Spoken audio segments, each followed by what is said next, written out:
Qué gran lección de misericordia y compasión la que el Señor nos ha presentado en este evento de la mujer hallada en adulterio.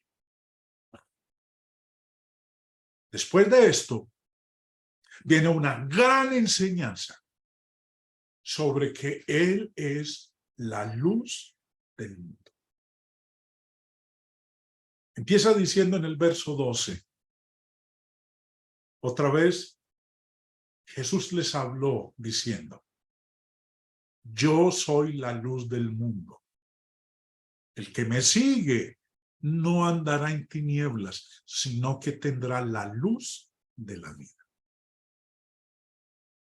Ahora, estas palabras son pronunciadas en la semana en que se está celebrando la fiesta de los tabernáculos. Ya hemos visto en las lecciones anteriores que lo que se celebraba en esta fiesta de los tabernáculos ofrecían un escenario perfecto a la invitación de Jesús a los que tuvieran sed espiritual.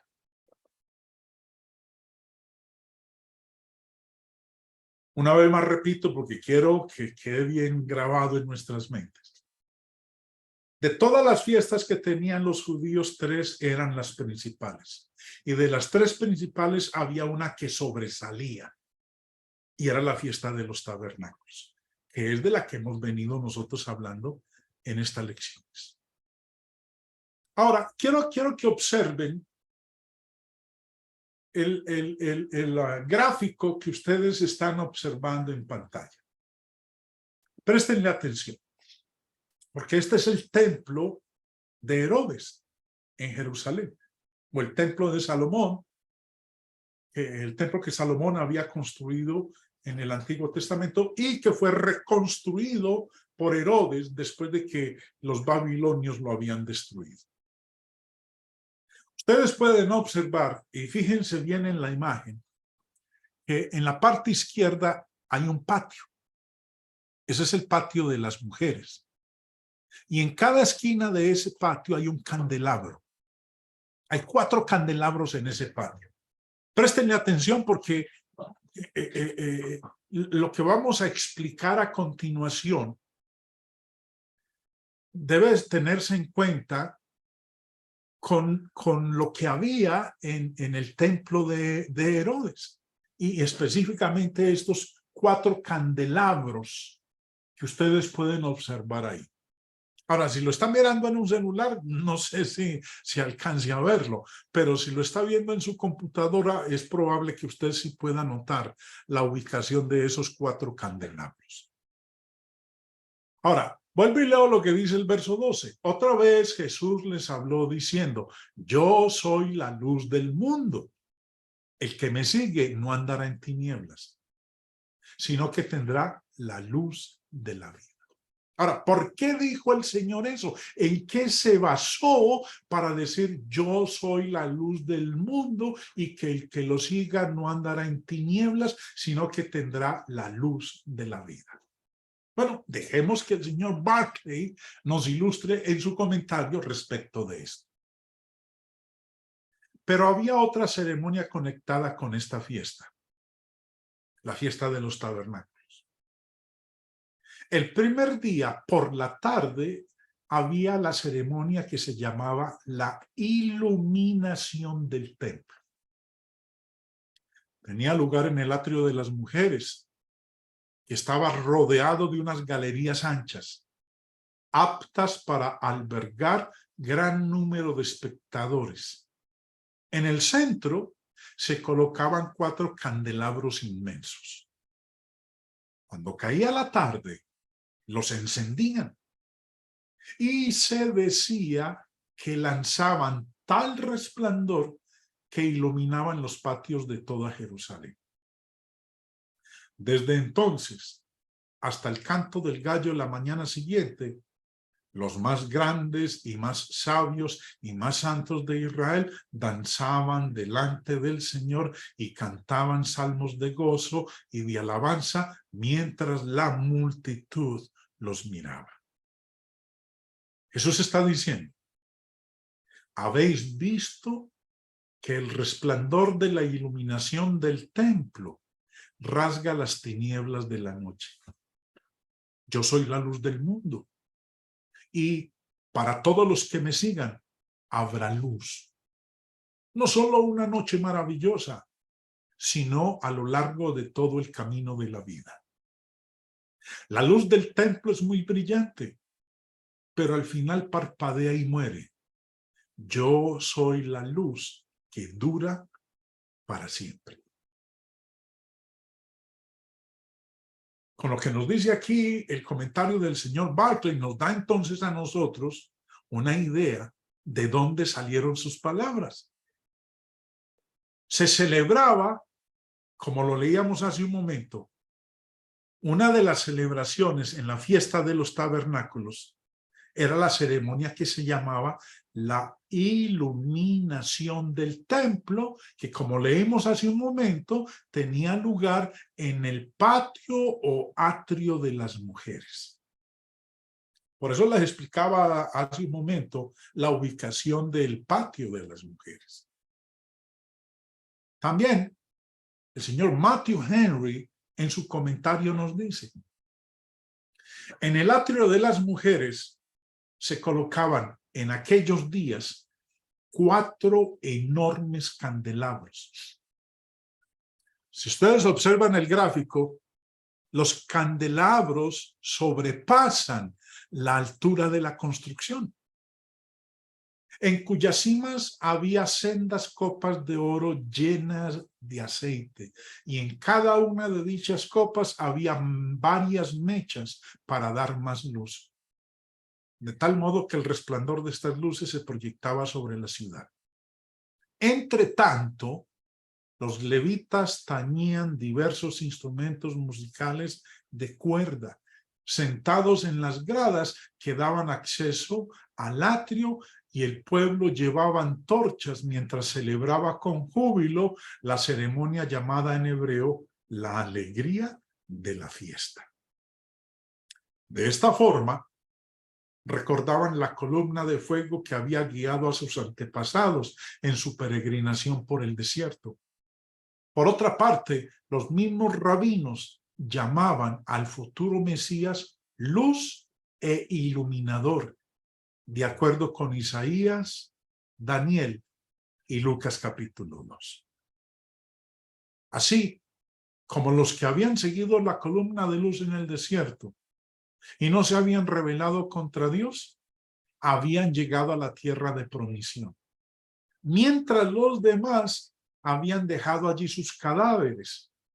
Así también ahora, los verdaderos seguidores de Cristo no andarán en tinieblas, sino que llegarán seguros a la tierra de luz. Entonces, hermanos, lo que el Señor dijo en el verso 12, y vuelvo y lo leo. Otra vez Jesús les habló diciendo, yo soy la luz del mundo. El que me sigue no andará en tinieblas, sino que tendrá la luz de la vida. Se basó en esta celebración que ocurría durante la fiesta de los tabernáculos, para hablarles a ellos, porque estaban familiarizados con lo relativo a estos candelabros y a la luz que los había guiado a ellos en el desierto cuando salieron de la esclavitud en Egipto. Cuando Jesús se presenta como la luz del mundo, los escribas y los fariseos reaccionaron con hostilidad. Trataron de desestimar la pretensión del Señor de ser la personificación misma de toda luz moral y espiritual, diciendo que Jesús estaba dando testimonio de sí mismo. Leamos lo que dice el verso 13.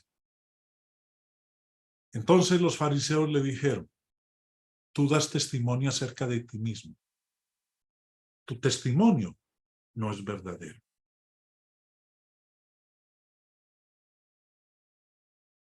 Los judíos insistieron en que una afirmación como la que había hecho Jesús no se podía aceptar como válida porque carecía de los testigos necesarios.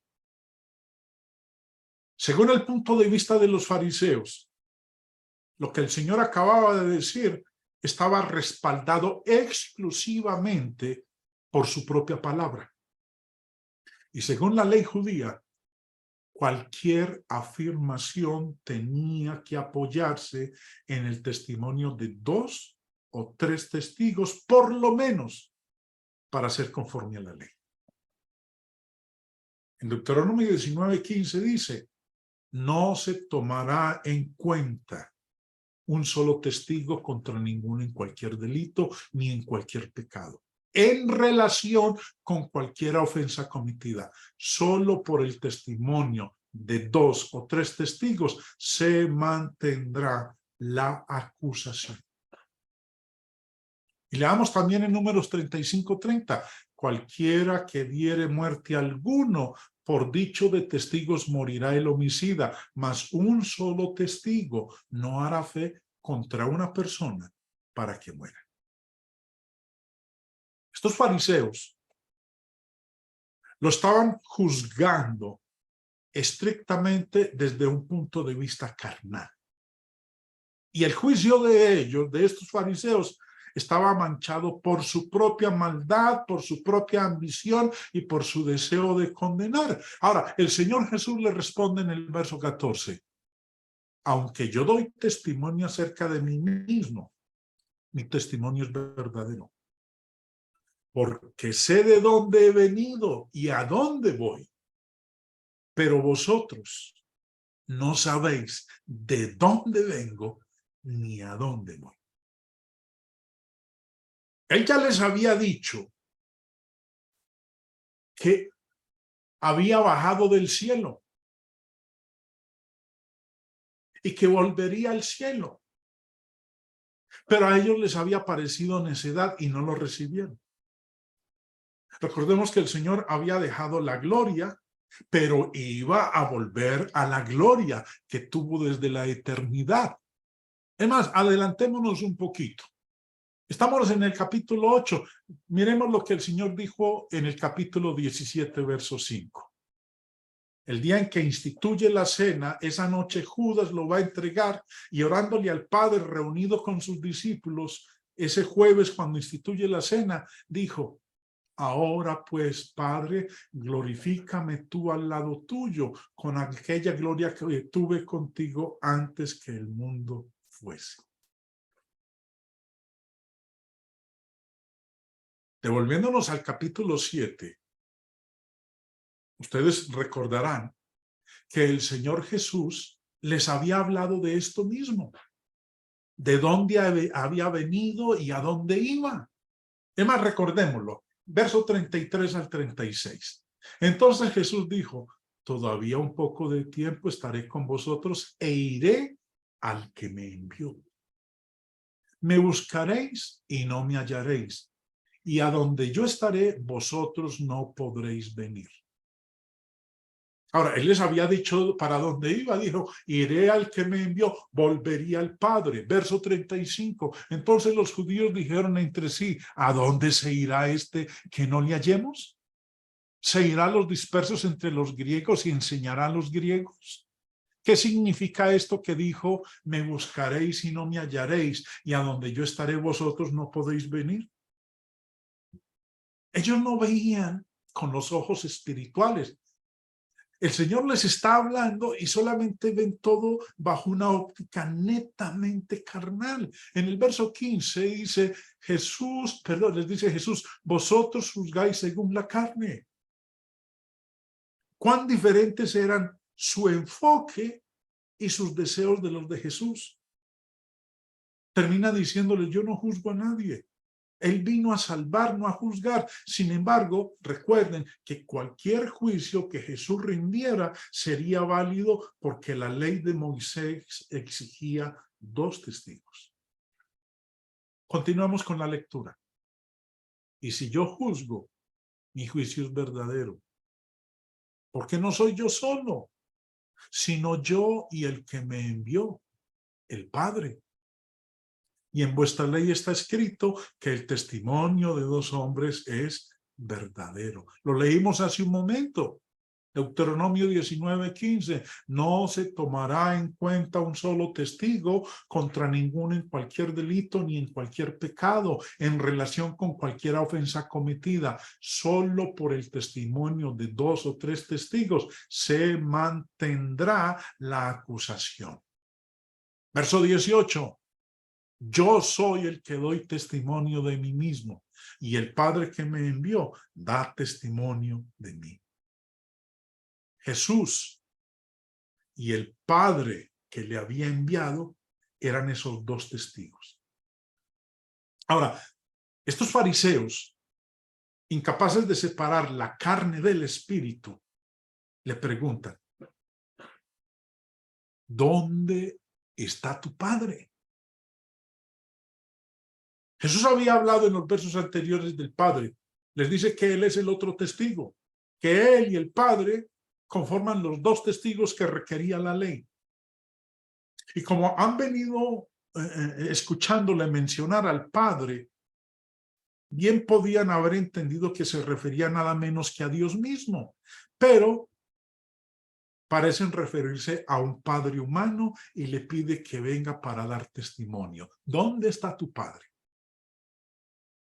Así como ya les había dicho Jesús en el verso 15, ellos juzgaban según la carne y demostraban que la referencia de Jesús al Padre de los cielos había caído en oídos sordos. Debe haber sido difícil para el Señor enseñar estas lecciones espirituales que dan vida y que los líderes del pueblo se niegan a entender. Si se hubieran permitido percibir la verdadera identidad de Jesús, habrían entendido la identidad de su Padre. Y culmina en el verso 19 diciendo, respondió Jesús, ni a mí me conocéis, ni a mi Padre. Si a mí me conocieseis, también a mi Padre conoceríais. Hay unas palabras del apóstol Pablo que la quiero conectar con esto que estamos viendo aquí en el verso 19.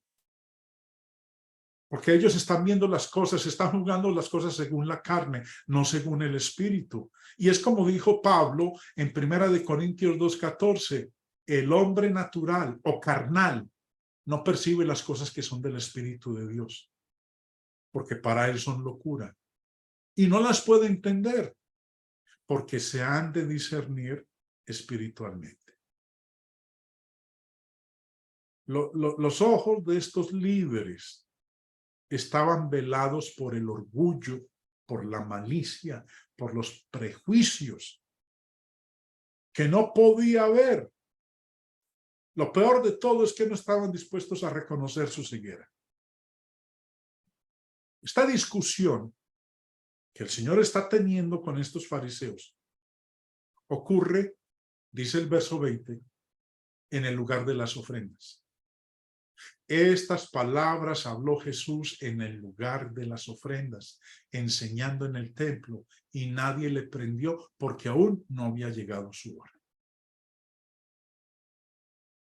Si miran con detalle, hermanos, el gráfico del templo en Jerusalén, podrán darse cuenta la ubicación del lugar de las ofrendas. Está el patio de las mujeres y a ambos costados, a la derecha y a la izquierda, estaba el lugar de las ofrendas. El patio de las mujeres ciertamente era uno de los lugares más públicos del templo. Sin embargo, aunque las palabras del Señor estaban aumentando la ira de los líderes judíos, nadie lo arrestó, porque aún no había llegado su hora. Y el señor Barclay, para ilustrarnos de este lugar de las ofrendas, como acabo de mencionarles, ustedes pueden ver ahí la ubicación del lugar de las ofrendas. Dice el señor Barclay: el escenario de esta discusión con las autoridades judías fue el lugar en que se hacían las ofrendas del templo, que estaba en el atrio de las mujeres o el patio de las mujeres. El atrio más exterior, o sea, pues por fuera, era el de los gentiles.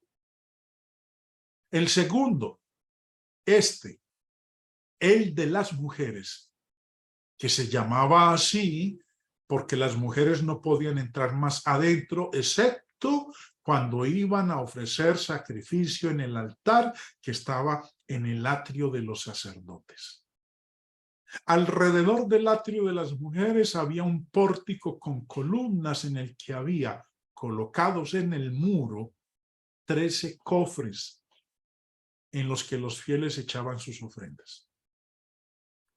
Los llamaban las trompetas porque tenían esa forma, más estrecha por la parte de arriba y ensanchándose hacia abajo. Cada uno de los 13 cofres estaba destinado para una ofrenda determinada.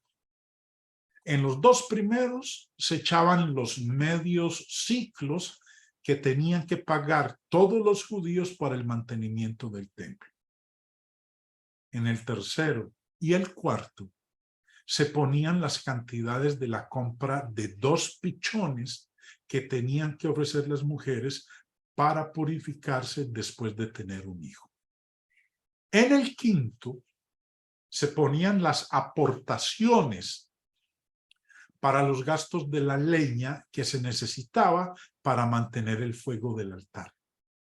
En el sexto se echaban las contribuciones al gasto del incienso que se usaba en los cultos del templo. Al séptimo se echaban las contribuciones a los gastos de mantenimiento de los instrumentos y recipientes de oro que se usaban en los oficios. Algunas veces una familia apartaba una cantidad como ofrenda de acción de gracias o por algún pecado. En las otras 6 trompetas, los fieles echaban el dinero que les sobraba después de hacer las ofrendas prescritas y cualquier extra que quisieran añadir. En el lugar de las ofrendas siempre había un constante fluir de gente entrando y saliendo. Sería el lugar ideal para conseguir una audiencia de gente piadosa para impartir enseñanza. Vemos entonces, hermanos, la ubicación y por qué Juan se preocupa por darnos los detalles de la ubicación del Señor en el templo donde está profiriendo esta enseñanza. Y como dijo en el verso 20, estas palabras habló Jesús en el lugar de las ofrendas, enseñando en el templo. A veces pasamos leyendo y no prestamos atención a ciertos detalles. Y vemos nosotros cómo con este comentario nos ilustramos y tenemos una visión más amplia que nos permite comprender las circunstancias de lo que el Señor está haciendo en esta enseñanza. Aquellos que se negaron a creer en Jesús, aunque buscarían al Mesías, morirían en sus pecados. Dice el verso 21, otra vez les dijo Jesús, yo me voy y me buscaréis, pero en vuestros pecados moriréis. A donde yo voy, vosotros no podéis venir.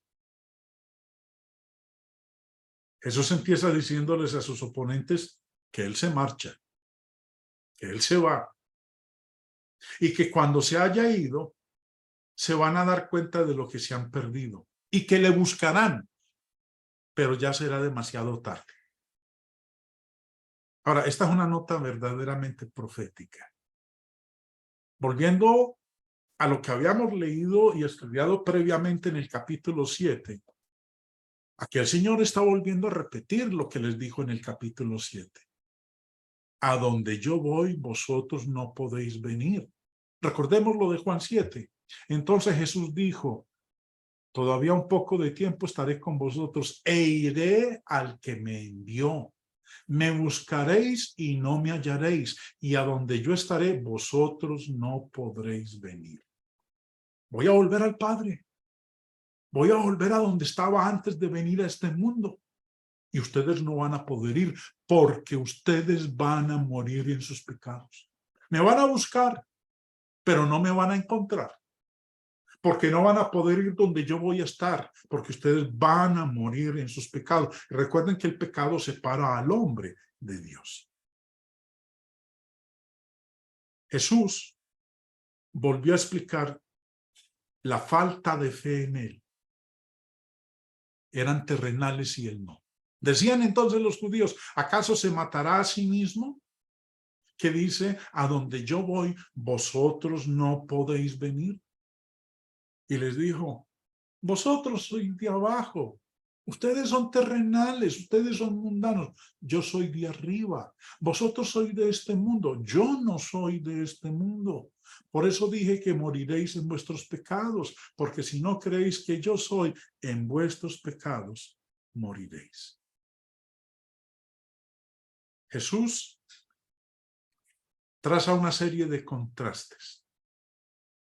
Sus oponentes pertenecen a la tierra y él pertenece al cielo. Ellos son del mundo. Él no es del mundo. Por eso os dije que moriréis en vuestros pecados. Porque si no creéis que yo soy, en vuestros pecados moriréis. Entonces le dijeron, ¿tú quién eres? Entonces Jesús les dijo, lo que desde el principio os he dicho. Vamos a detenernos aquí, hermanos, en esta parte del capítulo 8 del Evangelio de Juan.